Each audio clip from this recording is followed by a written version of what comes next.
到了这个年纪，你会发现一个很有趣的现象，那就是葬礼参加的比婚礼多。我常常坐在葬礼的第一排，看住那些穿住黑色礼服的人，但我看到的不是悲伤，而是算计。我看到儿子眼里闪烁住对遗产的渴望，我看到合死人脑子里盘算住股权的分割，我甚至看到死者生前最爱的孙子正急不可耐地想要卖掉爷爷的老房子，去换一辆红色的法拉利。这很残酷，但这就是真实的世界。你们很多人都在羡慕我，你们羡慕我是伯克希尔的副主席，羡慕我有几十亿美元的财富，羡慕我受人尊敬。你们看住我的银行账户，觉得那是天堂。但我告诉你们，如果你们能钻进我的脑子里待上1分钟，你们可能会吓得逃跑。因为我这辈子见过太多富裕家庭的崩塌，见过太多聪明人因为一个愚蠢的念头而输得精光。很多人问我，查理，你成功的秘诀是什么？他们期待我给出一个股票代码，或者一个预测未来的公式，但我给他们的回答往往让他们想打我。我告诉他们，我这辈子之所以能成功，不是因为我比别人聪明，而是因为我比别人更懂得如何避免愚蠢。你们在谁命追求赢，而我这辈子只做一件事，就是确保自己不会输。今天我想和你们聊聊我这99年来看到的关许钱、关许人性、关许爱的3个最致命的幻觉。这3个幻觉正在像白蚁一样悄悄蛀空你们的银行账户，腐蚀你们的灵魂，甚至毁掉你们最爱的孩子。这不是危言耸听，请看看你们周围，为什么有那么多穿著名牌西装、开住豪车的中产阶级，每天晚上却焦虑地睡不住觉？为什么有那么多受过高等教育的精英，在股市里像赌徒一样输掉了孩子的学费？为什么有那么多含住金汤匙出生的富二代，最后变成了吸毒者和废物？这一切的根源都在碗里你们相信了错误的东西。今天我要把这些裹住糖衣的砒霜一颗一颗地剥开给你们看。首先，我们要谈谈第一个致命的陷阱，我称之为贫穷的税收。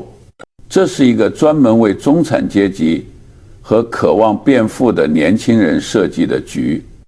你们环顾四周，看看现在的社会，商家和广告商利用了人类大脑中最原始的弱点，那就是多巴胺和社会认同感。他们告诉你，消费就是幸福。他们告诉你，你之所以不快乐，是因为你没有拥有那款最新的包，没有开上那辆最快的车。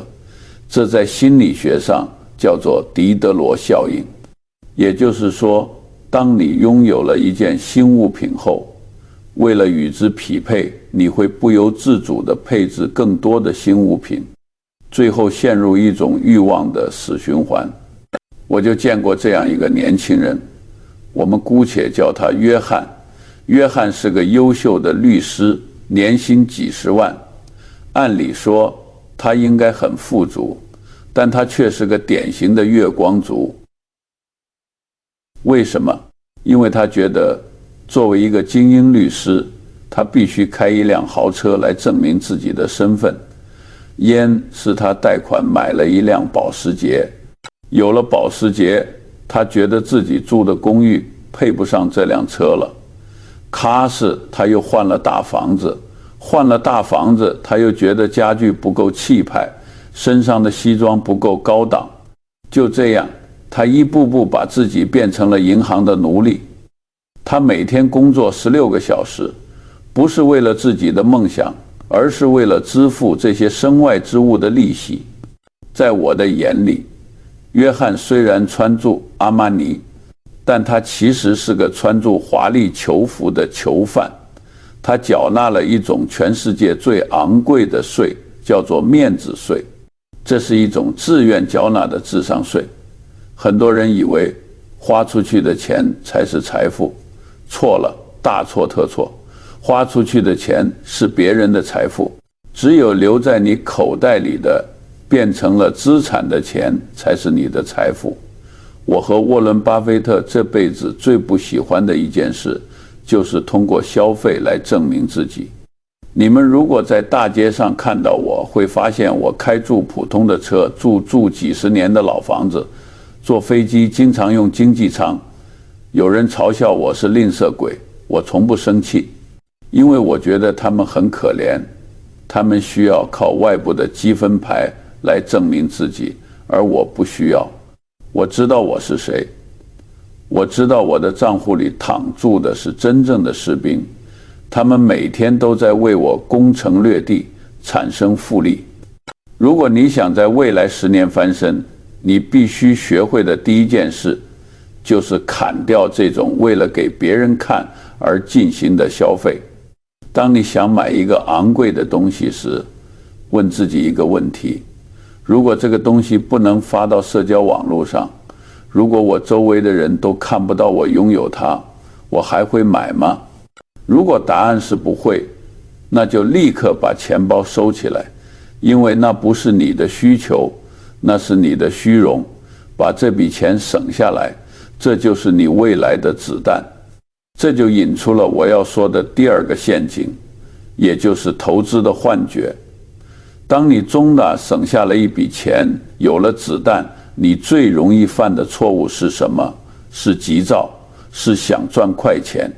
我经历过大萧条，经历过互联网泡沫，经历过金融危机。我见过太多人在美联储降息的时候欢呼雀跃，觉得机会来了，牛市来了。让我给你们讲个真实的故事。1999年，互联网科技股疯狂上涨，那时候所有人都觉得传统行业过时了，巴菲特和我过时了。我认识一个非常聪明的基金经理，叫迈克尔，他是斯坦福的高材生，智商绝对超过140。一开始他还能保持理性，知道那些科技公司没有利润，估值太高。但是当他看到身边的傻瓜都在赚钱，当他的投资者开始质疑他为什么跑输大盘时，他的心理防线崩溃了。这种心理压力在心理学上叫做社会性强迫。当整个系统都在奖励错误的行为时，保持正确是极其痛苦的。迈克尔最后没能扛住，他在泡沫最高点冲进了科技股，结果你们都知道了。2000年泡沫破裂，他的基金在3个月内亏损了70%。他不仅输光了客户的钱，也输光了自己的职业生涯。最后一次见他，他眼神空洞，头发花白，完全没了当年的意气风发。他输在哪里？他输在相信了3个幻觉。第一是财富幻觉，当降息周期开始，流动性泛滥，资产价格上涨，你的股票涨了，房子涨了，你觉得自己变富了，但这只是数字游戏，因为通胀也在涨，汉堡的价格在涨，医疗的费用在涨，你的购买力其实并没有增加，你只是被名义上的数字欺骗了。第二是能力幻觉，在牛市里赚钱太容易了，你买什么都涨，严使你开始觉得自己是股神，觉得自己有天赋，其实你只是运气好，站在了风口上。正如沃伦所说，只有退潮的时候，你才知道谁在裸泳。那些在降息周期里靠运气赚来的钱，通常会在加息周期里靠实力输回去。第三是安全幻觉，当市场波动率下降，股票稳步上涨时，你觉得风险很低，建议是你开始加杠杆借钱投资，但这是最危险的时刻。低波动不等于低风险，这就像暴风雨前的宁静。如果你习惯了用最近3个月的经验去推断未来，你就会死得很惨。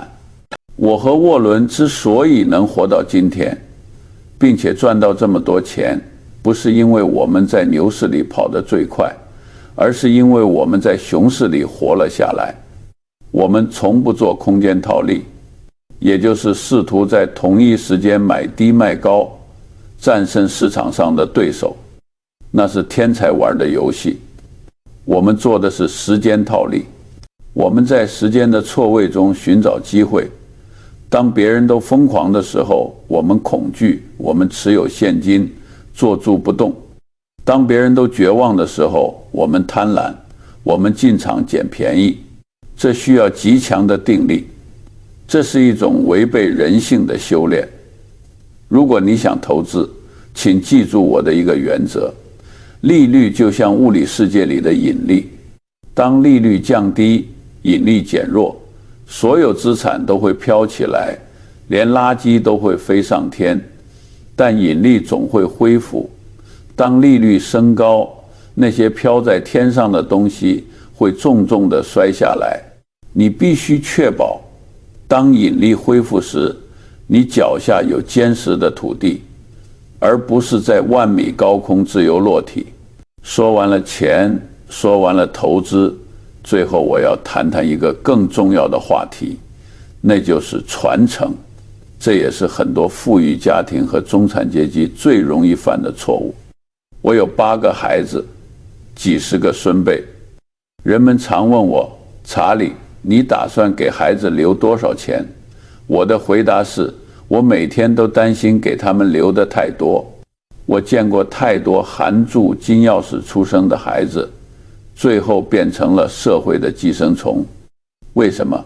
因为父母太爱他们了，这种爱变成了一种诅咒，我称之为经济吗啡。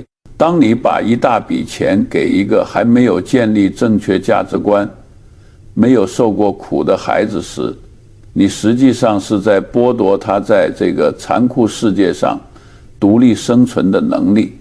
想象一下，你养了一只鹰，你每天喂它最好的牛肉，把它关在恒温的笼子里，不让它经受风吹雨打。你以为这是爱，但等到你老了死了，这只鹰必须自己面对天空的时候，它会怎么样？它3天都活不了，因为它忘了怎么飞，忘了怎么捕猎。它只会站在树枝上，等住牛肉从天上掉下来。现在很多父母就是在做这样的事。你们省吃俭用，给孩子买名牌，安排最好的学校，甚至帮他们买房买车，解决一切麻烦。你们剥夺了他们受苦的权利。我告诉你们，有3样东西，我坚决不会留给我的孩子。如果留给他们，那就是给他们喂毒药。第一样是超出他们管理能力的巨额财富，钱必须跟能力匹配。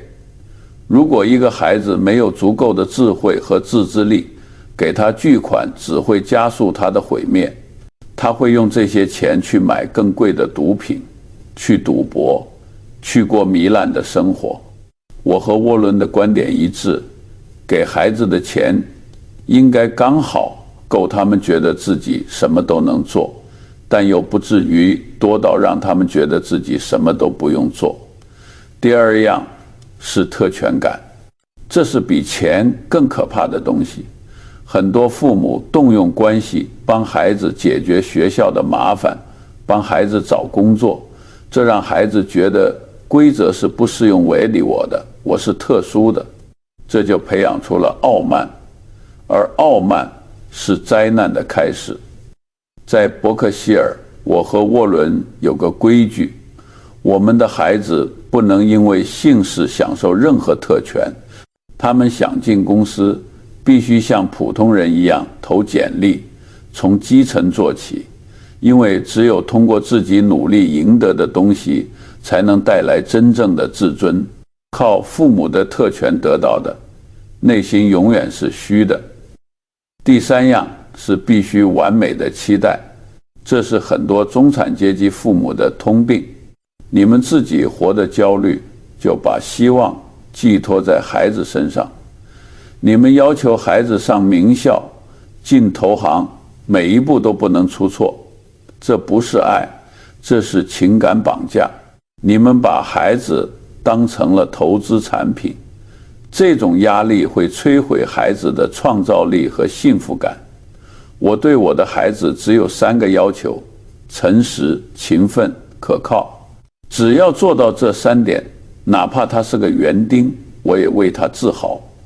那么，如果不留钱，不留特权，我们该留什么给孩子呢？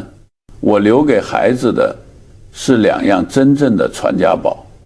第一样叫做苦难的疫苗。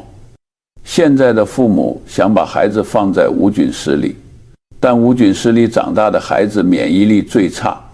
我年轻时经历过离婚、丧子、贫穷，甚至切除了1只眼球。这些苦难没有打倒我，反而让我变得强大。所以，当孩子遇到挫折、被拒绝、遭遇失败时，不要急住去帮他，告诉他这很好，这是在打疫苗。这种在逆境中重生的能力，比任何信托基金都值钱。第二样叫做思维的框架。我留给孩子最宝贵的不是股票，而是我书房里的书。我教他们如何用数学算概率，如何用心理学分析人性，如何用历史预测未来。这就是普世智慧。在这个变化的世界里，技能会过时，但思维逻辑永远不会。教给他们这套思维体系，就像给了他们一个指南针，无论被扔到哪里，他们都能找到路。各位，我活了99年，人生其实很简单，它不是一场关谁赚钱更多的比赛，而是一场关谁能更清醒、更理智、更长久地活下去的修行。